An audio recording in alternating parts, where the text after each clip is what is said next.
Our top story tonight, Spider-Man! And welcome back to the Academia Corner on the Froggy Moments channel. Today that we are going to be discussing censorship in visual media.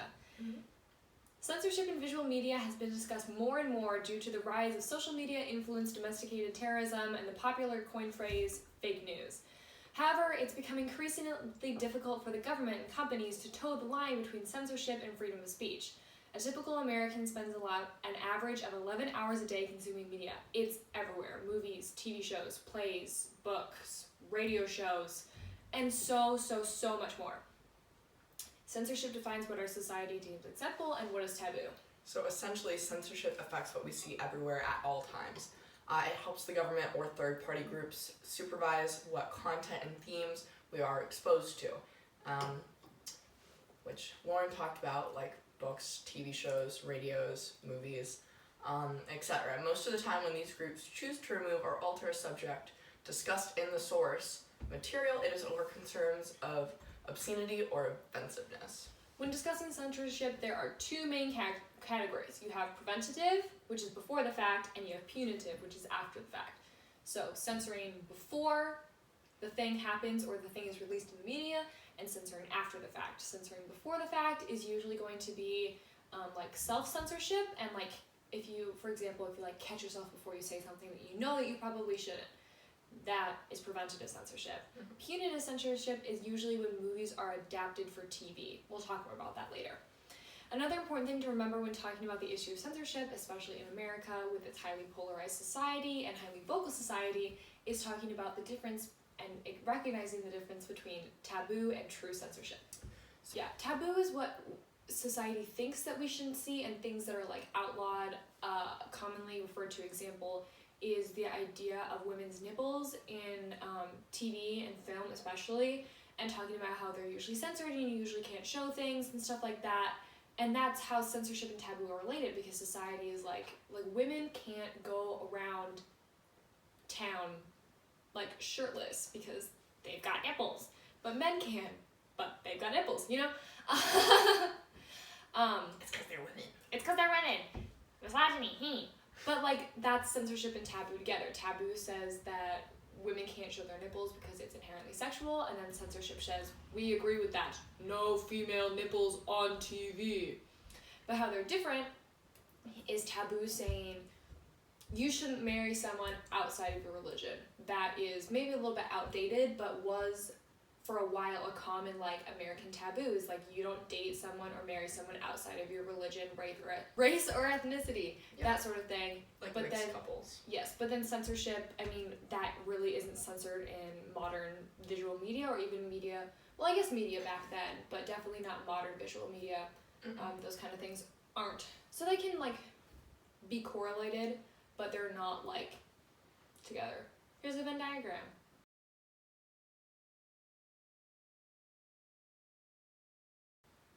All prerequisites considered, the topic of discussion today includes censorship in TV, film, art, and social media. Just some of the many forms and types of censorship in media, but specifically visual media.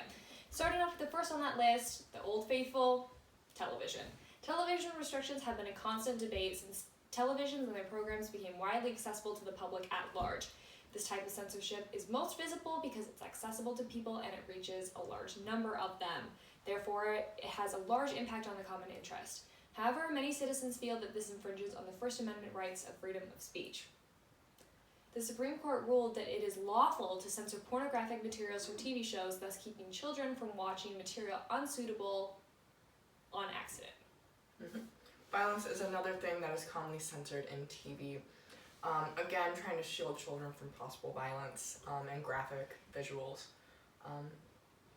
It is based on the belief that violence in media leads to increased aggression in children.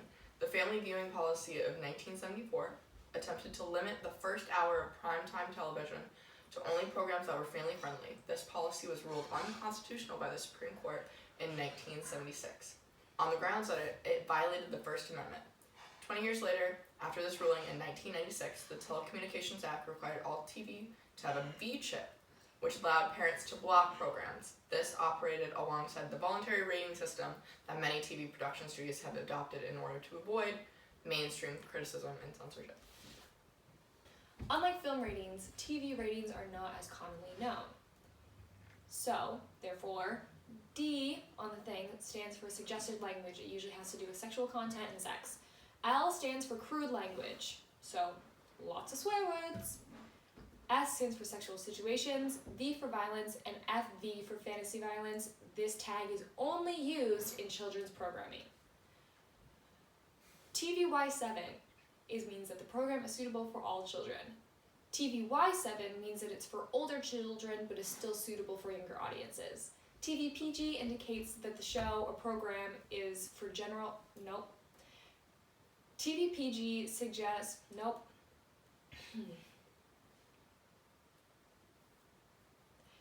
TVPG indicates that the program is acceptable with parental guidance. TVG is general audiences. TVMA means that the program is meant for mature audiences. And then finally we have TV14, which means that parents are strongly cautioned about the TV program and that it is, again, made for mature audiences. Enlarging the view a little bit, the big screen is no exception to heavy censorship throughout the years. In modern America, the Motion Picture Association, MPA, and production companies affiliated with it voluntarily censor their films to avoid government censorship. Most Americans are familiar with this rating system. Starting with the, usually the youngest is G, general audiences, so that's for everybody. PG, parental guidance suggested, same as the TV PG, which is for movies. PG-13, parental guidance if under the age of 13. So parentals should probably be with their children. If you're under the age of 13, Mm-hmm. but if you're above the age of 13, Go for it. go for it. R is parental guidance unless over 17 or 17. And then NC-17/X. No entry unless older than 17, 18. It depends on the state. Since today's a silent film all the way up to the release of the Emoji Movie and beyond, lots of religiously affiliated organizations have formed with their mission of encouraging religiously influenced government film regulation of obscene materials. But what exactly does the law consider obscene material? In the case of Miller versus California, the Supreme Court in 1973 defined the long-term, loose definition of what is considered obscene in the eyes of the law. In this ruling of this landmark case, they declared that source material is considered obscene if it applies to the over-sexual tendencies of the population, lacks artistic, political, or scientific value, and portrays sexual content in an offensive manner. That, again, is still a little bit loose, but it's a little bit more defined. Chicago was actually the first city in the United States to enact any type of movie censorship. In the Supreme Court case of Mutual Film Corporation v. Industry Commission of Ohio, this case rules that films do not get protections granted under the First Amendment. This will forever change the way that producers approach sensitive subject matter in their films. So speaking of sensitive subject matter, traditional art, for example, drawing, paintings, sculptures, like mosaics, are often touch on subject matter that is controversial. You can see that in Renaissance paintings and a lot of older art. Art is uniquely human, and the experiences, thoughts, and feelings it aims to portray are also uniquely human. Suppression of society. This has been proven through the ages when society silences creative thinkers. It silences the word of sufferers. Assessing art censorship, it is important to distinguish between personal rejection of a work or what it represents and the need to suppress those ideas from the whole society. David Freeberg said it the best: in the end, those who seek to censor and destroy art testify to its power, whether the work is seen as a symbol of something hated or disliked, or simply as a vessel of form. Museums also try to censor art to defend the right of the viewer, but this can also be connected to a larger pattern of pressuring artists to only paint things that society wants to see, circling back to the subject of taboo versus true censorship. However, most artists tend to self-censor in order to avoid controversy. Oh, that is a good idea. When talking about controversy, there is no better form of media to talk about than social media. TikTok. Oh my god. Popular sites come under fire for being very heavy on their censorship and their censorship rules. They use censorship phrases such as black man, Asian women, and intersex. There are supposed issues with their flagging algorithm. The disproportionality affects marginalized creators. So people of marginalized groups like Black creators, Asian creators, Native creators. People of the LGBTQ a lot as well. Trans creators, yep. Is this truly a system error, or are they flagging to try and censorship marginalized voices? It is a cycle that many social media sites can't seem to break. Someone points out a flaw within the platform that usually affects the minority users of the platform. The company ignores it for a while the issue gains traction on the app. The platform apologizes while blaming it on the algorithm, and the cycle continues, and it just never gets fixed. Yeah. Not to mention all of the popularly called fake news on many platforms. That, coupled with easy access to conspiracy theories via the internet and its platforms, allowed domestic extremism to rise through the misinformation that continues to not be censored. That being said, tech companies don't legally have the same responsibilities for posting false information as journalists and publishers. So, for example, someone can't sue a tech company over the misinformation that continues to spread, like you can sue someone who writes an article that is filled with misinformation, that sort of thing. Just another example, you can think of the Facebook fiasco that's still going on with their terms of services and like selling information in places and like their algorithm, that sort of thing. This causes a careful balance for those companies because under the First Amendment, people can post anything they want, false or not. It's their right to do so. But in doing that, spreading false information can be harmful to the people who are seeing it and cause unrealistic expectations in society and like how we view things. Another example would be like the vaccines, the misinformation that continues to be spread about them through social media platforms, both from the left and the right, continue to perpetrate the polarization that we see in our political parties as well. Will censorship concerning visual media in the United States ever fall to one side or the other? It's really, really hard to say.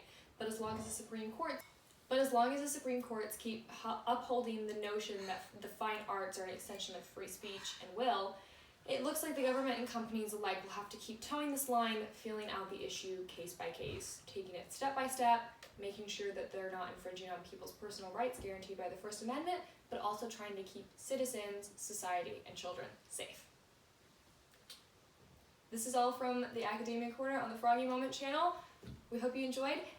And as always, it's best to think for yourself, so form your own opinions based on the information that is given, and that is the true way to avoid censorship. And as always, thank you to Jesse for being my co-host on this one. I really appreciate it. And to our main man, Alex, who is fishing. He do be fishing. He do be fishing. Catching all the stuff for the Roman Colosseum. Yeah. He's supplying them. All the Romans. He says, Julius Caesar, I don't know her.